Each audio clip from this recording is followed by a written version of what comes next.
Nesse mês de novembro, a filósofa americana Judith Butler vai estar no Brasil para um seminário no Sesc Pompeia. E tem havido uma grande reação negativa por parte do segmento dos brasileiros contra isso. Eles foram atacar a página do Facebook do Sesc, foram criticar a ida dessa intelectual para o Brasil. Então hoje eu quero entender por que está acontecendo esse rebuliço, por que estão criticando isso, por que estão questionando a ida dela para lá. Também vamos passar por cima um pouco sobre o que é a ideologia de gênero. Antes de tudo, se você for novo no canal aqui, já vou pedir para você se inscrever também. Clica no botão de se inscrever aí embaixo e também já dê o seu joinha para poder acompanhar os vídeos futuros.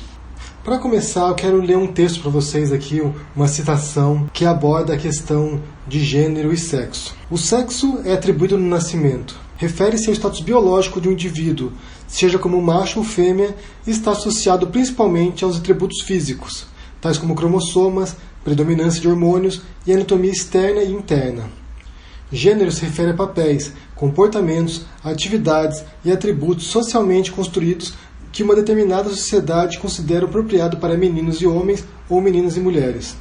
Isso influencia os modos como as pessoas agem, interagem e se sentem sobre si mesmas. Embora os aspectos do sexo biológico sejam semelhantes em diferentes culturas, aspectos de gênero podem diferir. Esse trecho aí, essa citação, não é da Simone de Beauvoir, não é da Judith Butler, é da American Psychological Association, ou Associação Americana de Psicologia, que distingue o que é sexo e gênero. É evidente que isso aí tem muito a ver também com o trabalho da Judith Butler e da Simone de Beauvoir, e de outros intelectuais, outros teóricos, outros psicanalistas, feministas, gente que trabalha com questões de gênero, e foi sendo desenvolvido ao longo do século XX, da metade do século XX em diante, para compreender como é que se forma essa identidade, como é que a gente desempenha diferentes papéis de acordo com o nosso gênero. O que a Simone de Beauvoir fala, e a Judith Butler se inspira na Simone de Beauvoir, é que o gênero, ser homem ou mulher, não é algo inato, não é algo natural, é algo que é construído socialmente, historicamente também. Vamos dar um exemplo bem rápido aqui.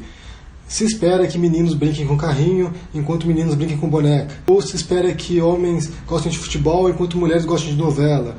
Ou se espera que homens gostem de carro enquanto as mulheres gostem de cozinhar, São papéis atribuídos socialmente, mas que não tem nenhuma base natural. Isso não é, instintivo, não é natural. Simplesmente foi se desenvolvendo ao longo da história e foi criando uma estrutura de opressão para mulheres ou para homossexuais ou pessoas que não se encaixam nessa divisão binária de gênero. Basicamente, o trabalho da Judith Butler é sobre isso. Boa parte do que ela escreveu tem a ver com essa questão do gênero, do sexo e do gênero, de como isso é construído, de como isso se origina, e tentar compreender por que as mulheres, historicamente, durante boa parte da história da humanidade, são oprimidas, estão em posições inferiores em relação aos homens. Ela é uma feminista, então ela luta pelos direitos das mulheres, ela luta por uma transformação desses papéis de gênero para que as mulheres tenham uma maior influência na sociedade. Para mim parece óbvio que vários funcionamentos que a gente tem no dia a dia, vários modos como a gente interage com a realidade, são construídos historicamente, socialmente. Mesmo a religião, mesmo nossos valores, as nossas tradições, elas não são naturais. O ser humano, até onde a gente saiba, é o único animal que possui cultura.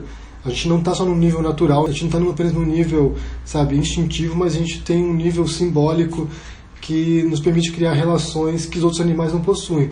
Nos permite fazer arte, temos uma linguagem sofisticada que nos permite comunicar conceitos, criar abstrações, temos vários tipos de instâncias sociais que nos permitem nos relacionar e também desempenhar esses papéis. Segundo a Butler, a gente interpreta papéis, na verdade. Essa questão do gênero, essa relação com os gêneros, são impostas de algum modo, de um modo até um pouco invisível, até um pouco inexplicável, mas a gente vai reproduzindo aquilo que os outros fazem também, aquilo que nossos pais faziam, então a gente age de acordo com as expectativas que as pessoas têm da gente. É claro que isso mudou muito, Se for pensar, por exemplo, no século XIX, no século XVIII, as mulheres tinham que usar saia, hoje em dia já não é obrigatório, já pode usar calça, então aquilo que era uma expectativa do gênero, uma expectativa das mulheres num período, hoje já não se tem mais, e isso vai se transformando. Mesmo para os homens também. Aquilo que se esperava de um homem na Idade Média já não é a mesma expectativa para hoje. Isso vai se transformando, isso vai alterando as relações entre as pessoas. Para o brasileiro conservador, esse tipo de afirmação, tanto da Beauvoir, quanto da Butler, quanto da American Psychological Association, é um absurdo, é uma atrocidade, é uma violência, e para isso ela tem de ser impedida de ir para o Brasil para falar. Sendo que o assunto que ela vai abordar aí no Brasil nem é esse.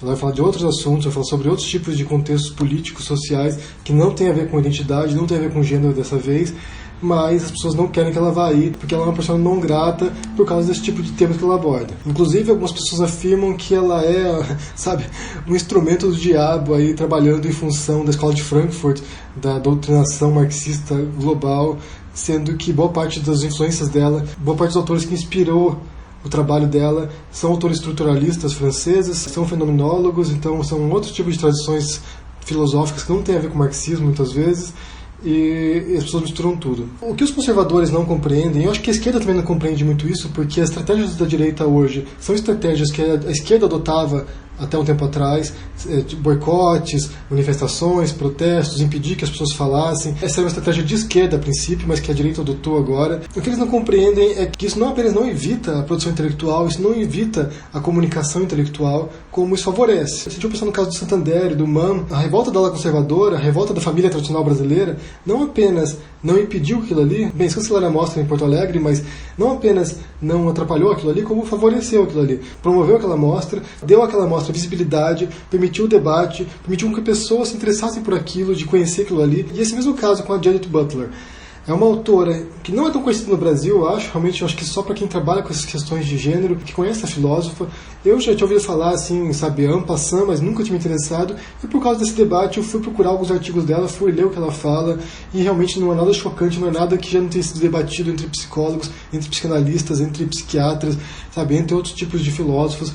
Ou seja, não é nada revolucionário, ela só está ampliando um debate que já existe desde os anos 60. Quem se choca são pessoas que não conhecem isso aí, que não têm material teórico para compreender aquilo ali, porque o texto dela não é fácil. Você não está habituado ao jargão filosófico, você não está habituado a ler textos estruturalistas, é bem provável que você não entenda nada do que ela diz. E as pessoas que estão criticando a ida dela para o Brasil são pessoas que não leram o texto dela, provavelmente, e se leram não compreenderam. E eu acho engraçado, porque assim, o brasileiro está se revoltando com coisas que ele não consome, com coisas que ele não aprecia, com coisas que ele não faz. O brasileiro não vai a museus, a gente sabe disso, há uma estatística aí que boa parte dos brasileiros não pisa no museu. O brasileiro não lê filosofia, então eles estão se incomodando com uma filósofa, que vai falar para outros filósofos, que vai falar para outros especialistas dessa área, coisas que o público geral não conhece e não se interessa, sabe? Eu acho que quando há essa manifestação, há esse tipo de revolta, isso serve para despertar o interesse das pessoas que não conhecem aquilo. É o contrário, a reação é contrária do que se espera. Inclusive, eu acho que muita gente vai se interessar em ler o trabalho da Judith Butler, vai se interessar em saber o que ela tem para falar por causa dessas manifestações, por causa dessa reação negativa. E esse fenômeno aí é a mesma coisa que acontece com o Bolsonaro, por exemplo. Quanto mais pessoas criticam ele, quanto mais pessoas falam sobre ele, mais propaganda eles fazem para esse cara também. As pessoas estão dando ibope para esse tipo de eventos, esse tipo de fenômenos, esse tipo de exposições, e isso está servindo para promover esses eventos, promover esses intelectuais, promover esses políticos, ao invés de simplesmente abafar e deixar com que eles dialoguem com um grupo que já está habituado com o que eles têm a dizer. No mundo da arte, os artistas dialogam com quem aprecia a arte, com quem frequenta museus. Na filosofia, os filósofos dialogam com outros estudantes de filosofia, com outros filósofos, não dialogam com o público geral. Então, o que acontece agora é trazer esse debate para o público, trazer esse debate para a imprensa, e as pessoas, os leigos, realmente vão se interessar agora e talvez procurar um pouco mais sobre isso. Eu acho que, nesse sentido, os conservadores estão prestando um serviço público para esse tipo de debate. O que a gente só pode agradecer, né? Porque trazer debate artístico e debate filosófico para a mídia é um favor que vocês fazem. Eu quero saber se vocês estão acompanhando esse debate aí sobre a ida da Judith Butler para o Brasil. Isso, deixa um comentário aqui embaixo o que vocês pensam sobre esse assunto. Deixa o joinha se gostou desse vídeo, assina o canal se não ainda e te vê por aí. Abraço e até mais. Tchau!